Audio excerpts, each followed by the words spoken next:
डुग्गू आज तो मजा ही आ गया। हाँ यार, अरे माही वो देख भालू। यार इतनी गर्मी में भी छोटा भालू कपड़े पहन रहा है, ये तो बहुत मुश्किल है। चलो देख लेते हैं।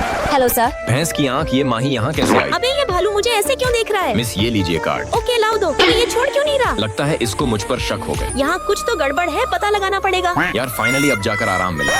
यार ये तो जानी है, लेकिन ये यहाँ क्या कर रहा है? चलो अब अपना सूखा हुआ पाँव ही खा लेता हूँ। इसका मतलब जानी एक गरीब लड़का है, मुझे जानी का हेल्प करना चाहिए। यार इतना में तो मेरा पेट भी नहीं भरा। अब मैं जानी का दुख और नहीं देख सकती। दोस्तों इसका नेक्स्ट पार्ट देखने के लिए लाइक सब्सक्राइब करके कमेंट में जानी लिखो।